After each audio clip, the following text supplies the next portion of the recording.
Vamos falar de Adam Smith. Adam Smith foi um economista considerado pai do liberalismo econômico.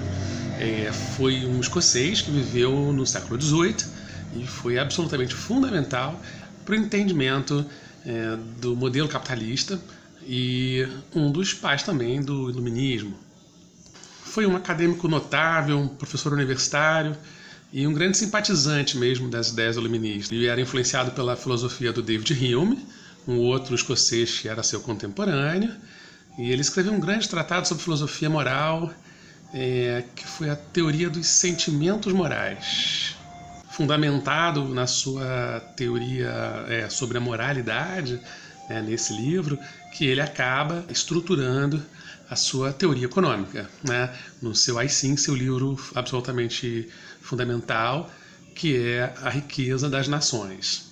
E ele acaba alcunhando dois conceitos fundamentais, que é o conceito de barganha, e o conceito de interesse próprio.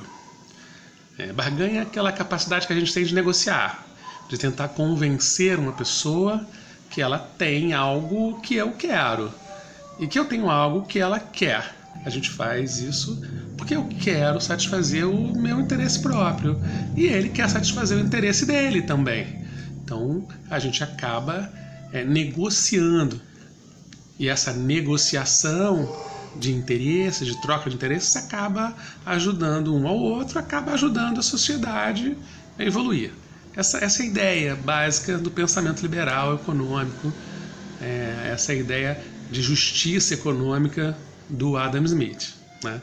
Quando ele analisa o surgimento da economia de mercado, ele vai perceber três fatores absolutamente fundamentais para esse desenvolvimento: a invenção da fábrica, a barganha e a invenção do dinheiro. Segundo Adam Smith, a barganha ela põe fim à autossuficiência das famílias.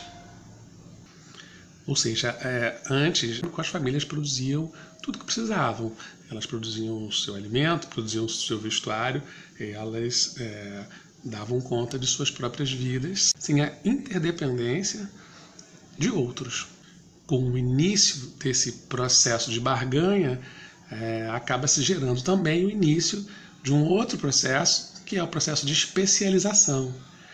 Pouco a pouco, as pessoas passam a se especializar. Um passa a produzir os alimentos, o outro passa a produzir o vestuário, o outro passa a produzir as ferramentas, e assim sucessivamente. Quando eu percebo que posso fazer muito bem uma coisa só, eu começo a me especializar de fato e começo a ter o resultado disso. É necessário encontrar um lugar para que haja essas trocas. Esse lugar acaba tendo o nome de mercado, que já existe desde a antiguidade, e o próprio dinheiro também. Mas com o surgimento do dinheiro, isso passa por uma grande revolução, porque eu passo a quantificar o valor das coisas. Então, eu já não troco mais um metro de tecido por uma galinha. Eu troco um metro de tecido por um dinheiro, eu troco a galinha por um dinheiro, e esse dinheiro vai ser quantificado e eu vou saber quanto vale em tecido uma galinha ou em galinhas um tecido, via dinheiro ou via uma operação monetária. O dinheiro põe fim à permuta. É claro que na vida hoje a gente faz muita permuta e tal, mas como conceito de sociedade, como um princípio organizacional da sociedade, que vai fundar o capitalismo, obviamente, no final das contas. E ele vai ser um dos primeiros a dizer, se não o primeiro, que o trabalho é um fator objetivo de criação de valor. Só o trabalho gera valor, que vai ser a origem da teoria do valor trabalho, que está na base da obra do Adam Smith. O valor de um determinado produto, porque eu sei o trabalho que dá fazer aquele determinado produto. É simples. Simples para a gente hoje, Não era tão simples assim no século XVIII. O terceiro fator preponderante para o surgimento da economia de mercado foi o advento da fábrica. A fábrica aumenta em muito a especialização, e também acaba aumentando a produtividade. Nunca antes no mundo se produziu tanto como passou-se a produzir a partir da chamada Revolução Industrial. E toda essa produção devia circular no mercado livre, né? O que vai acontecer no final do século XVIII, que geraria um aumento da riqueza universal. Quando ele fala de aumento da riqueza, ele fala do aumento da riqueza de uma nação, desde que ela seja bem organizada, bem ordenada, né? Se ela for bem organizada, a gente tem condições de liberdade perfeita. E se nós temos condições de liberdade perfeita, o mercado vai criar um estado de perfeita igualdade. Com isso, todos seriam livres para ir atrás dos seus próprios interesses, dos seus próprios sonhos, né? Sempre obedecendo às leis, né? Sempre seguindo os ditames da justiça. O objetivo do Adam Smith era conseguir uma sociedade justa. Ele acredita que essa liberdade de mercado acaba gerando uma igualdade de condições em função de uma certa concorrência.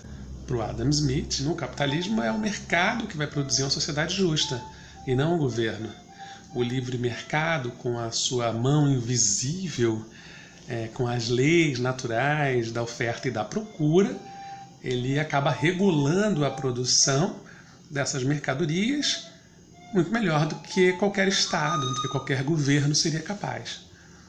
Para o governo só sobra a função de segurança e administração da própria justiça. Fora isso, para o Adam Smith, tudo devia ser da ordem da sociedade civil e do mercado. A gente teria um Estado mínimo que não cobrasse tantos impostos do cidadão. O mercado seria livre, absolutamente livre, para se regular, né, para se autorregular. Seria um Estado que faria suas funções essenciais, precisaria de poucos recursos, cobraria poucos impostos, e com isso a riqueza ficaria nas mãos de quem? Da população, e não nas mãos do governo, né? Do pensamento do Adam Smith, nós podemos tirar duas grandes ideias, revolucionárias para o seu tempo. A primeira foi o ataque aos privilégios agrícolas comerciais e aos privilégios dos grandes monopólios. Em uma economia de livre mercado, em que as pessoas conquistam sua liberdade e podem se tornar efetivamente, materialmente iguais, nós não podemos ter determinada classe com privilégios, né? Todo mundo deve concorrer em pé de igualdade. E a segunda grande ideia, ele afirma na Riqueza das Nações que a riqueza de determinada nação é produzida pelo trabalho das pessoas e não pela quantidade ou reservas de metais que essa nação possua. Isso é uma revolução no pensamento, porque se entendia que riqueza tinha a ver com guardar, com preservar as coisas. As Américas foram saqueadas por Portugal, Espanha, pela Inglaterra, pela França, porque todo o ouro ia para lá. E essa ideia foi sustentáculo da sociedade dos séculos XVI e XVII.